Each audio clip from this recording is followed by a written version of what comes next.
Good afternoon and welcome to the Mike Lazaridis Theatre of Ideas here at the Perimeter Institute for Theoretical Physics. My name is Julie Wright and I am the General Manager of the Waterloo Global Science Initiative. This public lecture from this organization, which is a partnership between the Perimeter Institute and the University of Waterloo, is brought both by the PowerShift Waterloo Region campaign as well as the OpenAccess Energy Summit. Every 2 years, Waterloo Global Science Initiative brings together 40 young people and experts from around the world and challenges them to develop actionable solutions to a complex global issue. The OpenAccess Energy Summit, which launched yesterday afternoon, focuses on the 1.1 billion people globally who live without adequate access to electricity. The experts and young leaders who are joining us over the next few days hail from 24 countries and 4 First Nations communities here in Canada. You can learn more about our summit contributors and previous summit events at WGSI.org. Throughout the summit, we bring public programming to our audiences here and around the world via our presenting media partner, TVO, and live stream partners. In doing so, we hope to contribute to a growing global conversation about the role of science and technology in solving some of the most pernicious challenges we face globally. This afternoon's presentation will run approximately 45 minutes and will be followed by a Q&A. And now I'd like to welcome David Rowade, Sustainability Planner for the Region of Waterloo. He's going to talk briefly about the region's sustainability plans and then he'll introduce today's keynote. Thanks. Good afternoon, everyone. Before I have the honor of introducing our keynote speaker, I do want to link today's topic to make it relevant for this community where the event's taking place in Waterloo Region. So please indulge me for the next 3 or 4 minutes. Traditionally, energy planning for communities has involved 3 main groups in Canada. You have large-scale energy generators, you have the transmitters and distributors of that centralized energy and energy regulators. But this is changing over the last 15 or so years. About 180 communities have been engaging in community energy planning, and this has often involved local municipalities, local utilities, and probably most critically, community stakeholders, also known as the customers for those energy services. Now, these different communities are engaging in this type of energy planning for different reasons. Some focus on reducing energy costs for their business and residents through conservation and efficiency. Other communities use their community energy plans to meet their greenhouse gas emission reduction targets. And more recently, some communities are recognizing community energy planning as a really good local economic development opportunity as the global clean tech and green energy sector grows exponentially as we transition to a low-carbon economy. Now, I'm really pleased to tell you today that Waterloo Region wants to do all 3 of those things, and last year, the Region of Waterloo signed an agreement with area municipalities, the local utilities, to develop a community energy investment strategy. That's not what I'm here to talk to you about. We're very early on in those stages, and hopefully for those who live and work in this community, you'll hear about opportunities to get engaged in this process over the next several months. But today and right now, I want to introduce your keynote speaker, a fellow compatriot of mine, because I was actually born not too far away from where the energy magician has done his brilliance. So, Søren Hermansen is the director of Samsø Energy Academy and the head of Samsø Renewable Energy Island project, which he has been working on for 10 years. In 1997, Samsø was 100% dependent on imported oil and gas for its energy. Søren's mission is to demonstrate that it's possible to create a society that is self-sufficient and 100% based on renewable energy. And in 2016, Samsø is entirely fueled by solar, wind, and biomass using off-the-shelf technology and wide public participation. In 2008, Mr. Hermansen was named one of the heroes of the environment by Time magazine. In 2009, he was awarded the Gothenburg Award, the Nobel Prize of the Environment. Other awards include the Energy Globe 2008 and Euro Solar 2002. Mr. Hermansen is an adjunct professor at Aalborg University. Please join me in welcoming Søren Hermansen.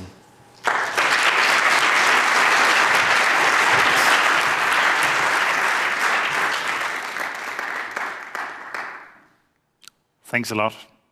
Very nice introduction. Maybe a little bit over the top. Had you done that in my little community at home, they'd probably have been saying, hey, take it easy. You're just one of the locals. Which is what I am. I'm from Samsø. I'm born and raised on Samsø, so I'm an islander from this little island. So I lived there until I was 15. And then I left the island to go to high school because we don't have a high school on the island, which is the destiny and the situation also for my son, who also left the island when he was 15. So this is how we live in the rural communities. We have to leave our homestead and go to the big city and get spoiled and ruined completely, and we'll probably never come back because we learn kind of different habits and traditions in the city. So, but I was so fortunate to come back. And I came back for several reasons. I was brought up on a farm, so I was a farmer for a while, and I've been working with different things on the island. But then in 1997, this project came up. After the Kyoto conference in Japan, the COP3, where the world was meeting to look at the CO2 emission and the climate change, my Minister of Environment, Mr. Svend Auken, he promised the world that Denmark would cut down 21% of the present CO2 emission, which was pretty ambitious. He was not very popular when he came back to Denmark. Most of industry and business said to them, this is going to be really expensive and we'll probably not support you in the future. But he said, we need to be in the forefront. We are rich, we have the ability and the academic practices, we can do it. So let's do it. But let's see if we can find a community that will prove that it's possible to change to 100% self-supplied renewable energy systems in a time span of 10 years. Then we can monitor and see if it works on this little community. We can do it in a bigger scale in Denmark. So they sent out this competition to find a place where we would fulfill this ambition. Some engineer from the mainland. I don't know if we have any engineers in the room. You know, engineers, they are, in my perspective, the most arrogant people I know. They are so smart, and they know everything. And if they don't know it, they can do the math and calculate it, and they can do the planning. On the other hand, I also love my friends, the engineers, because I can always call them and say, I have this problem. Don't worry, they'll do the math for me. So it's kind of a hate-love relation we have with the engineers. But this guy, he came with a plan and said to them, I've worked out a plan for you. This is how we're going to change the whole island to 100% self-supplied energy in a time span of just 10 years. What do you think about that? You sound like my little community when they had that news. They became very quiet. And I think they actually kind of leaned back and kind of sitting like a little bit like this, thinking that if we just keep quiet for long enough, it'll pass away, it'll go away again. Which it didn't, because some people could see there was an opportunity in this. So this is where I'll start my little presentation by announcing that this is the name of my island, Samsø. The O with the lash over is actually also the word for island. O with the lash over means island. So Sam's Island. It's nothing to do with Sam. Sam means meeting island.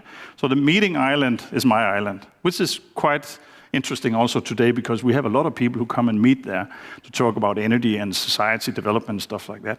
But in the old days, it was the Vikings that met there before they went on their rides to Newfoundland and wherever they went to investigate the world and see if there's anything they could bring home and develop their homestead with.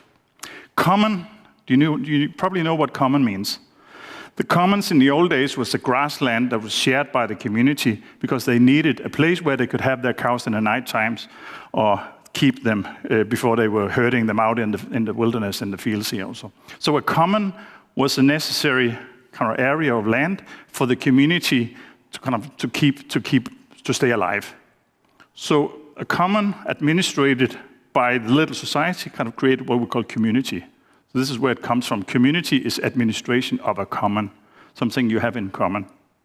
So we're trying to say that this is the background for our work, that we are trying to develop an energy system we have in common, and therefore we need as a community to organize and structure the community so we understand what it means here.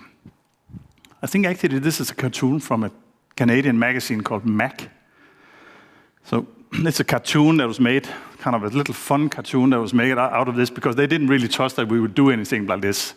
I don't know if you're particularly suspicious in Canada, but it probably came out like a little joke that we now announced that we'd be 100% fossil-free by 2008 or 7 or something like that.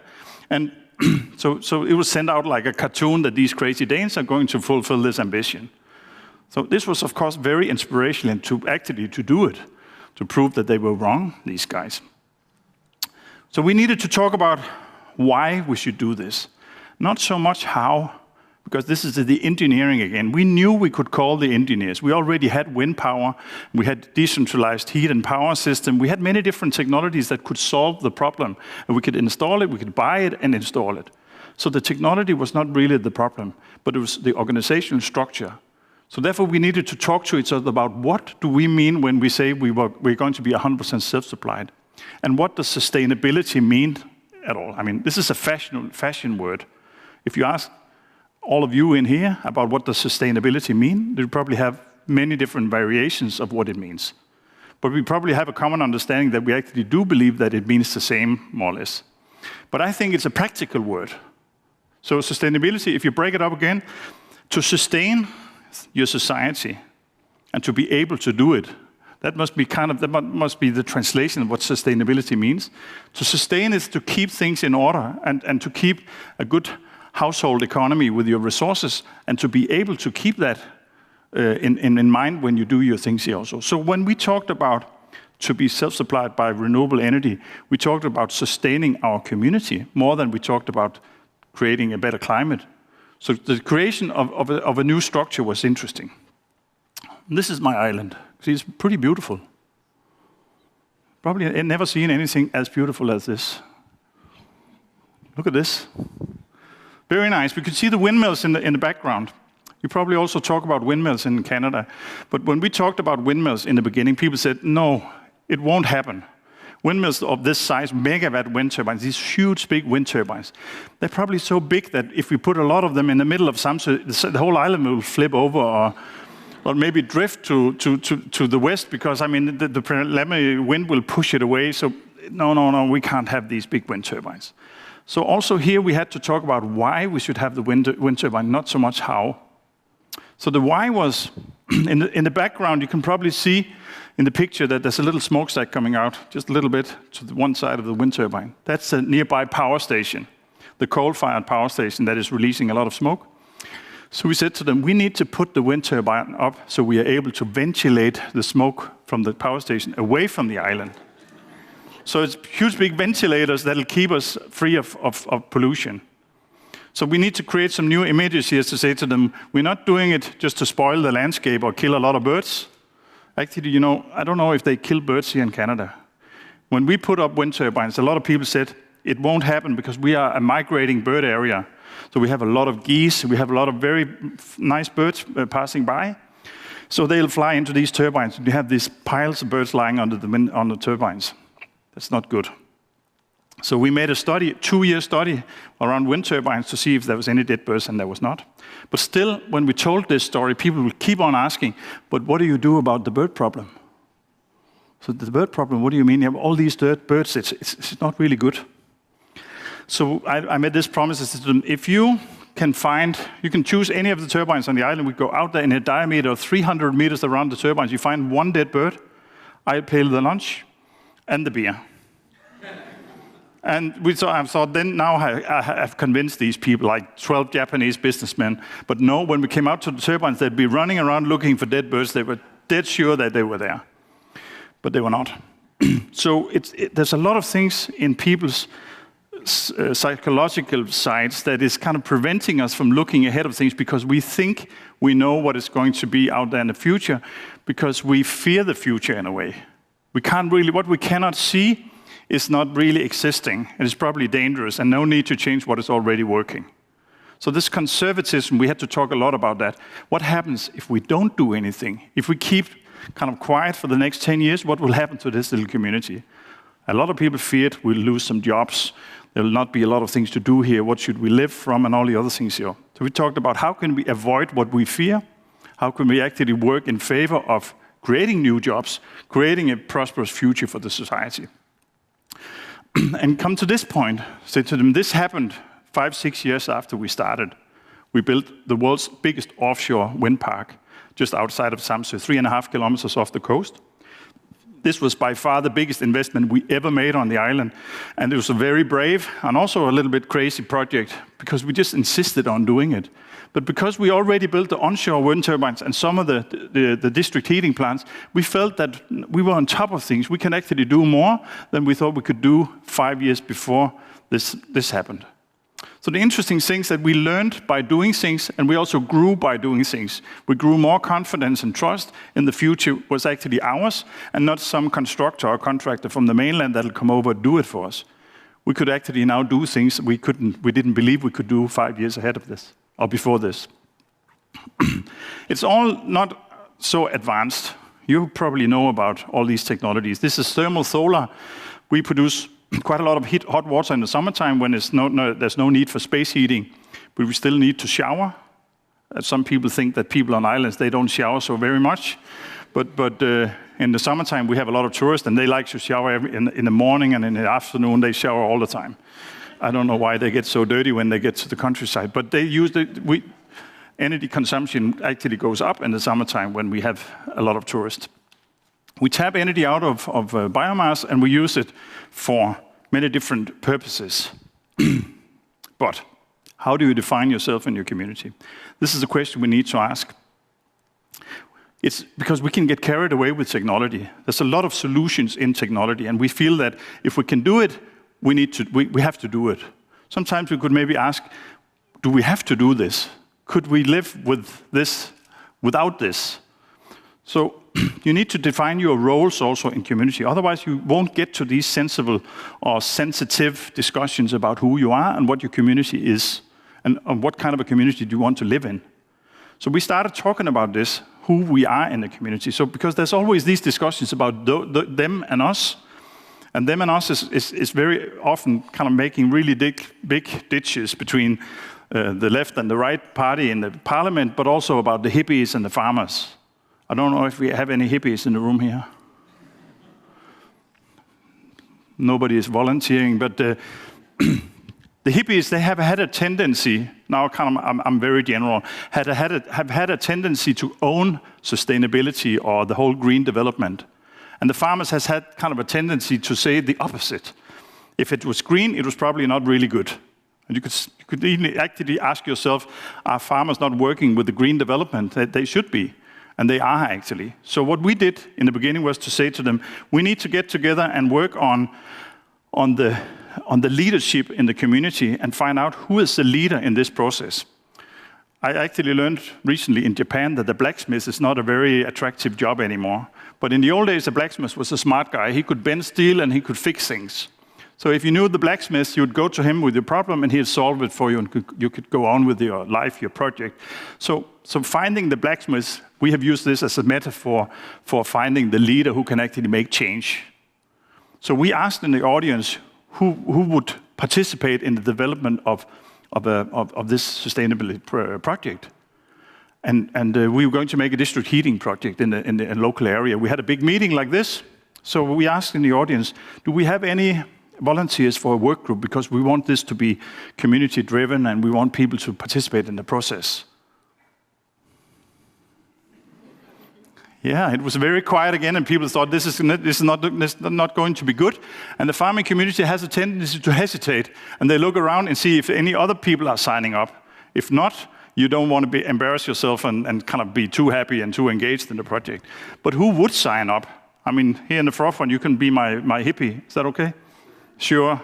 So we have these newcomers that moved from the city, and they spent a holiday on Samsø in the summertime, and they found this beautiful, nice house, and they bought it really cheap. for good reason. It was really miserable, bad house. But in the summertime, everything looks better. And the lawn is green and everything is good. And so you don't see the crack in the roof or the broken window.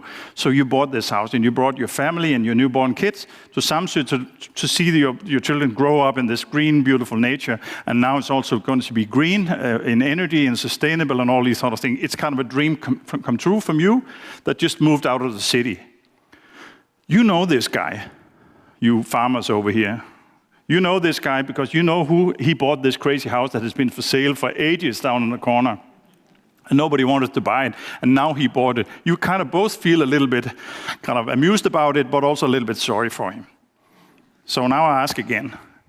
Anyone who wants to participate in the development of a new infrastructure, we are going to make district heating, and we want people to participate in this program also. You sign up quickly. You show a little enthusiasm. Anybody want to sign up? Yeah. All right, here we have the man. And now the thing that happens here is that you guys up here in this corner, you're kind of sitting there and think, okay, this is what we thought. This is a hippie project from Copenhagen.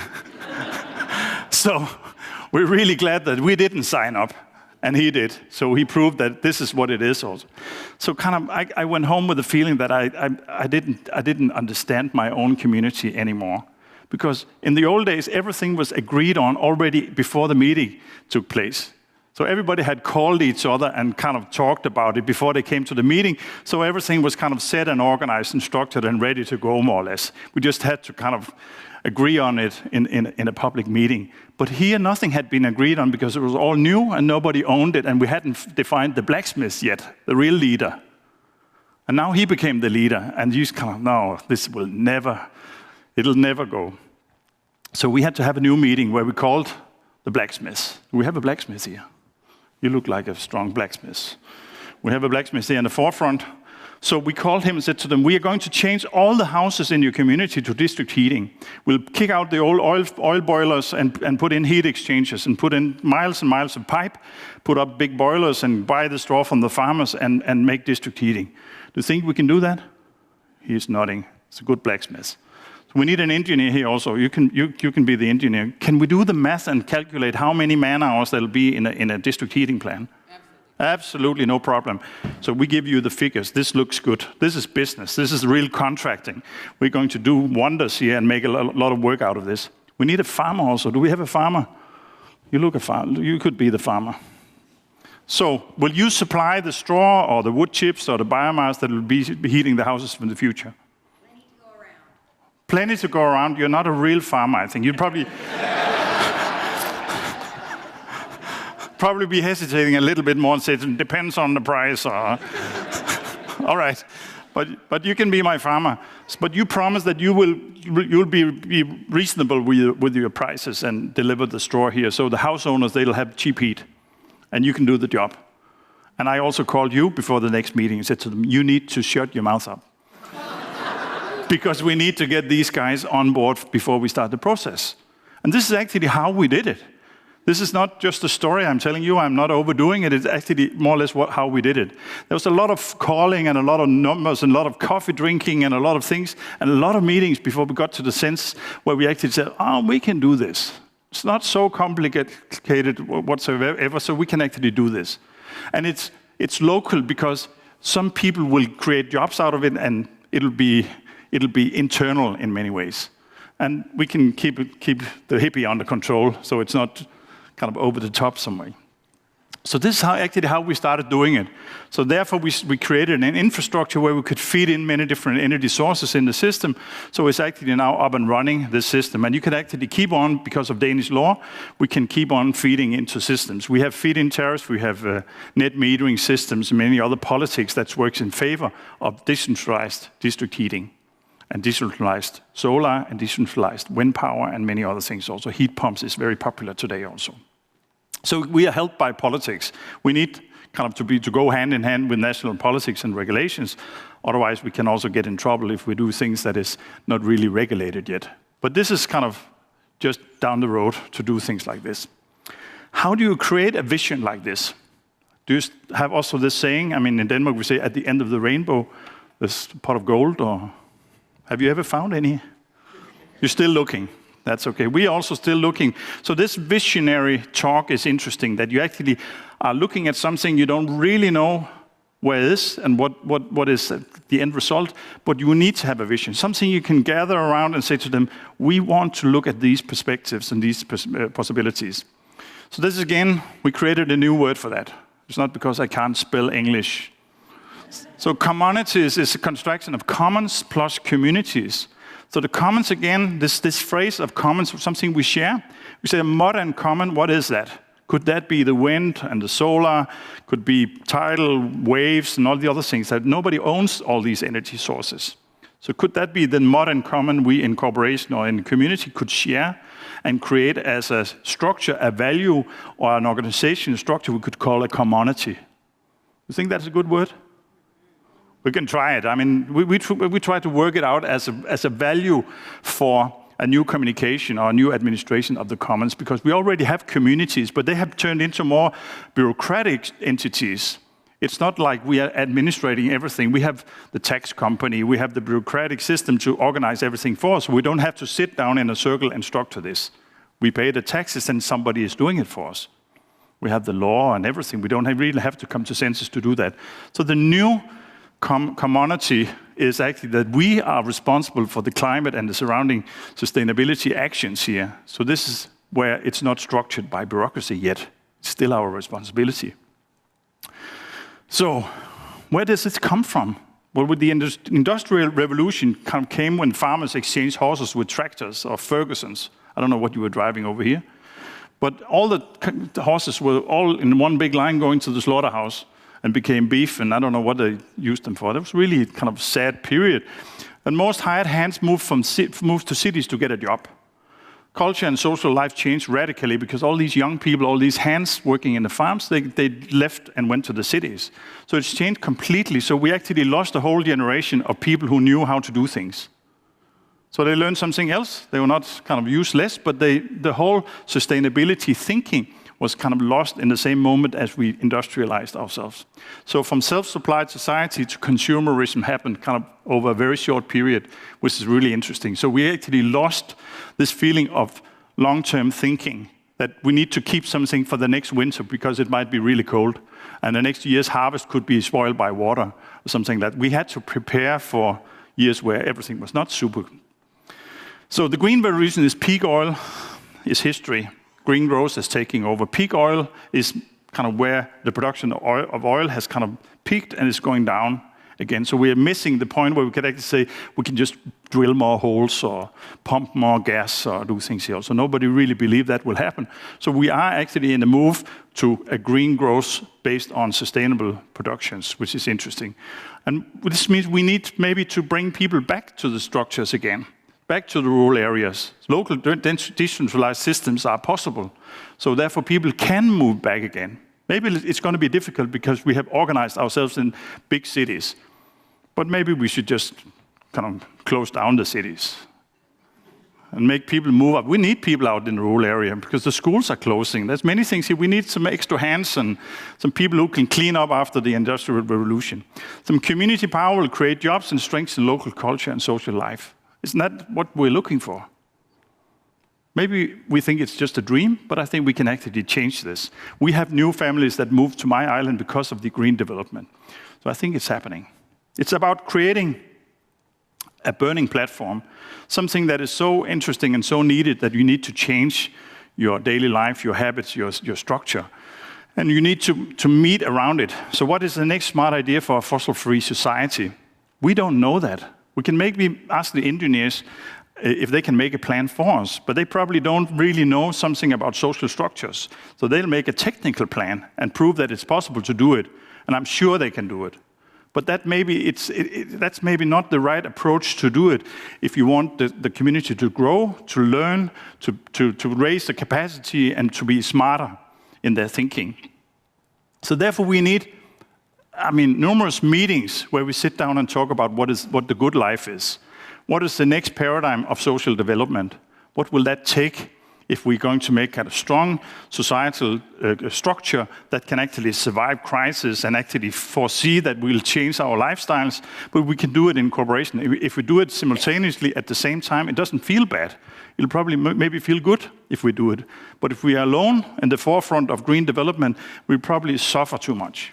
So we need somebody to support us, so we do it in a cooperation. And we also need to realize that maybe we don't do it with our friends, because there's kind of a tendency that we are collecting or gathering around people we already know. So when you have a meeting, so we have Greenpeace meeting over here, we have WWF meeting over here, and we have the I don't know, somebody else meeting over here in groups, and then we talk about the other people who are more crazy than we are. I mean, we're of course the smartest people in the house. So we are talking kind of in opposition to something else we don't like. We spend a lot of time trying to kind of argue and debate with the people we disagree with. Where in the local community, you need to accept that your neighbor, he is a little bit crazy. But he is still your neighbor, and if you want to do something, you need to call him and drink coffee. And sometimes he might even come up with a good idea that you haven't thought about, because he thinks in a different way than you do. So creativity comes out of multiple thinking and many brains that will work together. So this is also community that is kind of working with your opposition in a way. So who are we in a community, and what's make a community? When we say we,